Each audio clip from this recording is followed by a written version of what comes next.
हमने 4 तरीके के इंटरेक्शन देखे हैं या फिर 4 तरीके के फोर्स के बारे में हम बात कर रहे थे। तो इसमें 2 तरीके के फोर्स हम बता चुके थे कि पहला जो है ग्रेविटेशनल फील्ड वाला ग्रेविटेशनल फोर्स होता है। सेकंड में हमने ये देखा था कि 2 चार्ज अगर है, जैसे मान लीजिए 2 इलेक्ट्रॉन हैं, तो ये 2 इलेक्ट्रॉनों के बीच एक रिपल्सिव फोर्स लगता है चार्ज की वजह से। अच्छा, ऐसे ही अगर 2 प्रोटॉन हो तो इन दोनों प्रोटॉनों के बीच भी एक रिपल्सिव फोर्स लगेगा चार्ज की वजह से। तो चार्ज की वजह से रिपल्सिव फोर्स इलेक्ट्रॉनों के बीच भी लगेगा, प्रोटॉनों के बीच भी लगेगा। लेकिन अगर एक इलेक्ट्रॉन और एक प्रोटॉन है, दो अपोजिट नेचर के चार्ज हैं, तो इनके बीच अट्रैक्टिव फोर्स लगता है। ठीक है, अगर सेम चार्ज है, इसमें हमने ये देख लिया था कि अगर सेम चार्ज है तो सेम चार्ज के बीच रिपल्सिव फोर्स लगेगा, और अगर अपोजिट चार्ज है तो अपोजिट चार्ज के बीच अट्रैक्टिव नेचर का फोर्स लगेगा। अब हम अगर इनके बीच की डिस्टेंस को कम करके देखें या फिर हम कुछ ऐसी जगहों पर इसका ऑब्जर्वेशन करें जहां पर इनके बीच की डिस्टेंस बहुत कम हो। जैसे हम ये जानते हैं कि एटम में एक न्यूक्लियस होता है, न्यूक्लियस पॉजिटिव चार्ज होता है, और एटम में चारों तरफ न्यूक्लियस के इलेक्ट्रॉन जो है वो अलग अलग ऑर्बिट में मूव करते हैं, चक्कर लगाते हैं। तो इलेक्ट्रॉन चक्कर लगाते हैं, ये जो डिस्टेंस है उससे हम नहीं जाते, हम यहां पर न्यूक्लियस में आते हैं। अब न्यूक्लियस की जो रेडियस है वो बहुत कम है, लगभग 1 फर्मी जो है वो आपका 10⁻⁻15 मीटर होता है। तो अगर न्यूक्लियर डिस्टेंस पर हम जाकर के देखते हैं तो न्यूक्लियस में कौन कौन रहता है? न्यूक्लियस में प्रोटॉन और न्यूट्रॉन रहते हैं। न्यूक्लियस में प्रोटॉन और न्यूट्रॉन रहते हैं। प्रोटॉन पर पॉजिटिव चार्ज है, जबकि न्यूट्रॉन जो है ये न्यूट्रल होता है। अब जब न्यूक्लियस बहुत छोटी डिस्टेंस 10⁻15 मीटर, इतनी छोटी डिस्टेंस में अगर हम कहें कि कोई भी एटम है जिसका एटॉमिक नंबर अगर 89 मान लेते हैं, कुछ भी मान लें आप, अगर कोई भी न्यूक्लियस है और उस न्यूक्लियस में उसका एटॉमिक नंबर जो है वो 89 है, तो इसका मतलब ये है कि उसमें 89 प्रोटॉन है, 89 प्रोटॉन, और उसमें न्यूट्रॉन भी होंगे। अब वो कितने हैं वो अभी मुझे कोई जरूरत नहीं है। हाँ, यहां पर 89 प्रोटॉन है, इतना छोटा सा न्यूक्लियस है, उसमें इतने सारे प्रोटॉन हैं। आपको यहां पर पता चल चुका है कि प्रोटॉन प्रोटॉन को रिपेल करता है, प्रोटॉन प्रोटॉन को दूर भगाता है। अच्छा, जब प्रोटॉन प्रोटॉन को दूर भगाता है तो यहां पर जब देखेंगे तो बहुत छोटी सी डिस्टेंस पे ये दोनों प्रोटॉन कैसे रह सकते हैं, ये बात हमारी समझ से परे। क्योंकि अगर 2 प्रोटॉन एक दूसरे को रिपेल कर रहे हैं तो इतने छोटे से न्यूक्लियस में 89 प्रोटॉन कैसे रह सकते हैं? इसका मतलब यह है कि यहां पर अगर हम इलेक्ट्रोस्टैटिक फोर्स की बात करते तो शायद हम वो चीज नहीं डिफाइन कर पाते जो यहां पर हमें मिल रही है। तो यहां से हमें एक नए फोर्स का कॉन्सेप्ट मिलता है कि यहां कोई उन दोनों फोर्सों, ग्रेविटेशनल फोर्स और इलेक्ट्रोमैग्नेटिक फोर्स, उन दोनों फोर्सों के अलावा भी यहां कोई तीसरा फोर्स है जो इन सारे न्यूक्लियनों को, प्रोटॉन और न्यूट्रॉन को न्यूक्लियस के अंदर बांधे हुए है या एक छोटी सी डिस्टेंस पर पकड़े हुए है। तो वो फोर्स कौन सा है? तो वो फोर्स, जो तीसरा फोर्स की बात अब जो आ रही है, वो फोर्स है strong nuclear force. Strong nuclear force कुछ नहीं है बल्कि ये न्यूक्लियस में न्यूक्लियंसों के बीच जो फोर्स लगता है, उनको जो आपस में बांधे रखता है, इतनी छोटी सी डिस्टेंस पर जो फोर्स बांधे रखता है, वही फोर्स ही न्यूक्लियर फोर्स कहलाता है। और ये जो है स्ट्रॉन्गेस्ट फोर्स है यूनिवर्स का, बहुत जबरदस्त अट्रैक्टिव नेचर का फोर्स होता है। तो इसलिए ये जो है सारे न्यूक्लियंस को, यहां तक कि जो 2 प्रोटॉन जो इलेक्ट्रोमैग्नेटिक फोर्स से एक दूसरे को रिपेल कर रहे थे, उनको भी न्यूक्लियस में बांधे रख सकता है। तो ये दुनिया का सबसे स्ट्रॉन्गेस्ट फोर्स है। और इसके लिए एक चीज जो मेन है वो ये है कि ये न्यूक्लियर डिस्टेंस पर लगता है। याद रखना ये चीज, न्यूक्लियर डिस्टेंस 10⁻15 मीटर। अगर इतनी डिस्टेंस है 10⁻15, ये रेडियस न्यूक्लियस की होती है, तो इतनी डिस्टेंस पर अगर है 2 न्यूक्लियंस है, प्रोटॉन है, न्यूट्रॉन है, तो उनके बीच ये फोर्स लगेगा। अगर इनके बीच की डिस्टेंस, जैसे 2 प्रोटॉन है, मान लीजिए ये 2 प्रोटॉन है न्यूक्लियस में, ये न्यूक्लियस है और एक प्रोटॉन यहां सेंटर पर है और दूसरा न्यूक्लियस के सरफेस पर एकदम आ चुका है, तो इन 2 प्रोटॉनों के बीच ये फोर्स लगेगा। ये फोर्स लगेगा। लेकिन अगर ये डिस्टेंस ज्यादा हो जाती है, न्यूक्लियर डिस्टेंस से ज्यादा हो जाती है, तो न्यूक्लियर फोर्स खत्म हो जाता है। मतलब अब न्यूक्लियर फोर्स का कोई काम नहीं रहेगा। अब इन दो प्रोटॉनों के बीच न्यूक्लियर फोर्स न लग करके बल्कि इलेक्ट्रोमैग्नेटिक फोर्स लगेगा और तब वो एक दूसरे को रिपेल करेंगे। लेकिन अगर डिस्टेंस 10⁻⁻15 है या उससे थोड़ी सी कम है, तो उस कंडीशन में क्या होगा कि ये दोनों एक दूसरे को अट्रैक्ट करेंगे। सोच लो, प्रोटॉन प्रोटॉन को अट्रैक्ट करेगा कब? जब बीच की डिस्टेंस इतनी हो, और तब वो फोर्स जो होगा वो न्यूक्लियर फोर्स होगा, और ये फोर्स दुनिया का सबसे जबरदस्त फोर्स होता है, सबसे मजबूत है। अब सवाल ये उठता है कि ये फोर्स आया कहां से? ये सारे न्यूक्लियस जो हैं वो इस छोटे से न्यूक्लियस में बंधे कैसे हैं? तो उसका जवाब है कि ये जो जब हम न्यूक्लियस का मास देखते हैं, जैसे मान लीजिए कि हमें बताया गया कि ये न्यूक्लियस है, इसका मास, तो न्यूक्लियस का मास जैसे हमने अल्फा पार्टिकल का लिया, अल्फा पार्टिकल जो होता है वो हीलियम का न्यूक्लियस होता है। हीलियम क्या है? 2He4। तो 2He4 में ये दो जो है, दो नंबर ऑफ प्रोटॉन है और 4 जो है नंबर ऑफ न्यूक्लियॉन्स है, मतलब प्रोटॉन प्लस न्यूट्रॉन। तो अगर इसमें देखें तो ये अगर एटम की बात करें तो एटम में क्या होगा? एटम में ये आपका न्यूक्लियस है और न्यूक्लियस में इलेक्ट्रॉन इसके चारों तरफ है।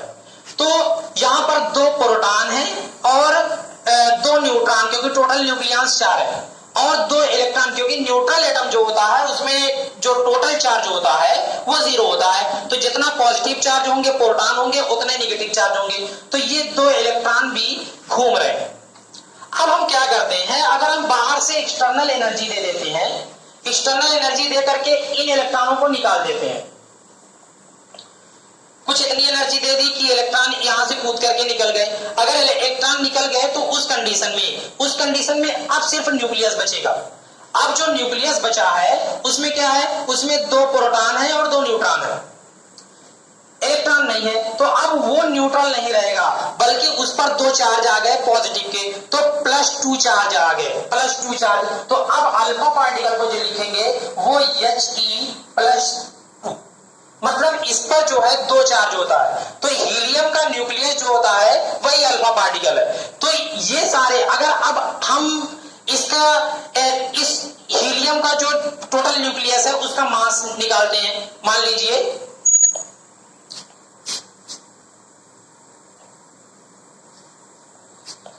हमने क्या किया, हमने हीलियम का मास लिया, हीलियम का जो मास है वो निकाल लिया।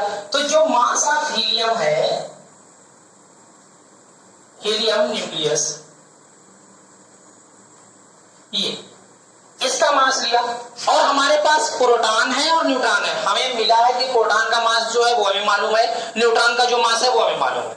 तो हम क्या करते हैं, मास ऑफ न्यूक्लियस निकालते हैं, मतलब मास ऑफ 2 प्रोटॉन ये हमें मालूम है, और प्लस मास ऑफ 2 न्यूट्रॉन। अच्छा, प्रोटॉन का मास हमें मालूम है वो लिख दिया, न्यूट्रॉन का मास हमें मालूम है वो लिख दिया।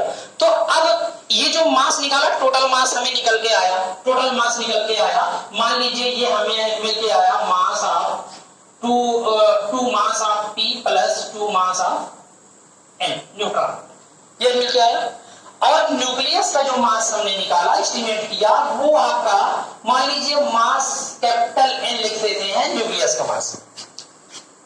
तो आपके दिमाग में तो ये चल रहा होगा, चाहे ऐसे निकालो, चाहे डायरेक्ट निकालो, चाहे ऐसे अलग अलग निकालो, तो ये सेम आना चाहिए। लेकिन जब ऑब्जर्वेशन किया जाता है तब हम ये देखते हैं, ये जो मास है टोटल न्यूक्लियस का मास जो है ये 2mp plus 2mn is greater than mn, ये स्मॉल है न्यूट्रॉन। ये वाला इधर वाला ये जो मास जो ये हम निकालते हैं, डायरेक्ट एस्टिमेट करते हैं वो, और जो एक्सपेरिमेंट से निकालते हैं वो, इन दोनों में डिफरेंस आता है, थोड़ा सा डिफरेंस आता है मास का। और जब मास का डिफरेंस आता है तो मास के डिफरेंस की वजह से हम ये देखते हैं कि ये जो न्यूक्लियस है, वो न्यूक्लियस का मास जो ओरिजिनल मास है वो, और न्यूक्लियस का जो ओरिजिनल मास है वो दोनों डिफरेंट है। इसका मतलब मतलब ये आप कह सकते हैं कि शायद जब ये न्यूक्लियॉन्स इसके अंदर जो आपस में न्यूक्लियर फोर्स से बंधे हुए थे वो जब आपस में कहीं टकराए होंगे या इसकी सरफेस से टकराए होंगे तो वो उनका मास जो है कुछ खत्म हो गया होगा या मास डिफेक्ट हो गया होगा, कुछ उनके मास में कमी आ जाती है, ये बात कहेंगे। क्योंकि हमने एस्टिमेट किया तो कम आ रहा है, तो हम कह रहे हैं कि मास में कमी आ जा रही है। अच्छा, अगर वो मास कम हो जा रहा है तो वो गया कहां, ये भी सवाल है। वो मास कम हो जा रहा है तो गया कहां? तो मान लीजिए कमी जो आ रही है वो डेल्टा एम की आ रही है, डेल्टा एम की कमी आ रही है।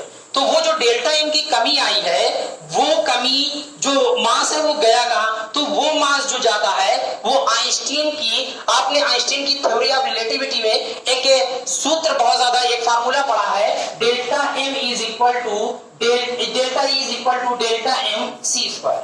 पढ़ा कि अगर आपको 1 ग्राम मास दे दिया जाए, 1 ग्राम मास, तो 1 ग्राम मास को अगर आप एनर्जी में कन्वर्ट करना चाहते हैं तो आइंस्टीन ने कहा था कि अगर 1 ग्राम मास को एनर्जी में कन्वर्ट कर रहे हैं तो वो इतनी एनर्जी दे देगा कि आप एक ट्रेन को 10 साल तक 60 किलोमीटर प्रति घंटा की रफ्तार से लगातार चला सकते हैं। तो वो मास, जो मास का डिफेक्ट है वो एनर्जी में कन्वर्ट हो जाता है, और एनर्जी जो है वो फोर्स से रिलेट करती है, क्योंकि आपको मालूम है कि W is equal to F into d cos theta. तो वर्क डन जो है वो एनर्जी है, एनर्जी का रूप है, और वो फोर्स से रिलेट करती है, और वही फोर्स ही इस पर न्यूक्लियर फोर्स के रूप में हावी हो जाता है तब जब उनके बीच की डिस्टेंस 10⁻15 होती है। और ये फोर्स भूत की तरीके से होता है, जैसी डिस्टेंस 10⁻15 होती है ये भूत की तरीके से आ जाता है और फिर इन सारे न्यूक्लियॉन्स को एक दूसरे के करीब लाता है और गायब हो जाता है। फिर वो न्यूक्लियस जैसे ही भागना चाहते हैं, क्योंकि प्रोटॉन तो क्या करेगा, रिपेल करेगा, और फिर जब वो रिपेल करते हैं, भागते हैं, तब फिर ये तुरंत भूत की तरीके से आ जाता है। तो समझ में ये आता है कि जब वो भागते हैं तो उनका मास जो चेंज होता है चलने की वजह से, क्योंकि रिलेटिविटी थ्योरी कहती है कि चलने की वजह से ही मास में चेंज आएगा, तो उसी की वजह से ऐसा कुछ होता है। तो हम और आगे क्लास में 12th में इसके बारे में पूरा डिस्कशन करेंगे, लेकिन यहां पर आपको ये याद रखना है कि ये स्ट्रॉन्गेस्ट फोर्स नेचर का है, और दूसरी चीज इसकी रेंज बहुत छोटी होती है, शॉर्ट रेंज फोर्स है 10⁻15 मीटर का, 10⁻15 मीटर का, बहुत छोटी रेंज का फोर्स है लेकिन बहुत जबरदस्त है। तीसरी चीज ये इस बात पे नहीं डिपेंड करता, जैसे आपने ये देखा था कि वहां पर इलेक्ट्रोमैग्नेटिक फोर्स जो था वो डिपेंड कर रहा था कि अगर सेम चार्ज है तो रिपेल करेगा, अपोजिट चार्ज है तो अट्रैक्ट करेगा, लेकिन ये फोर्स जो है वो हमेशा अट्रैक्टिव नेचर का होगा। वो न्यूट्रॉन प्रोटॉन के बीच भी समान लगेगा, न्यूट्रॉन न्यूट्रॉन के लिए भी समान लगेगा, मतलब वो चार्ज पे नहीं डिपेंड करता है। तो आप कहेंगे कि this is the charge independent force, और the range of this force is nuclear distance that mean 10⁻15 metre, and this is the strongest force of the nature. ये चीज तो यहां से आपके स्ट्रॉन्ग न्यूक्लियर फोर्स है वो उसका कॉन्सेप्ट यही आइंस्टीन की थ्योरी ऑफ रिलेटिविटी से ही निकल करके आता है।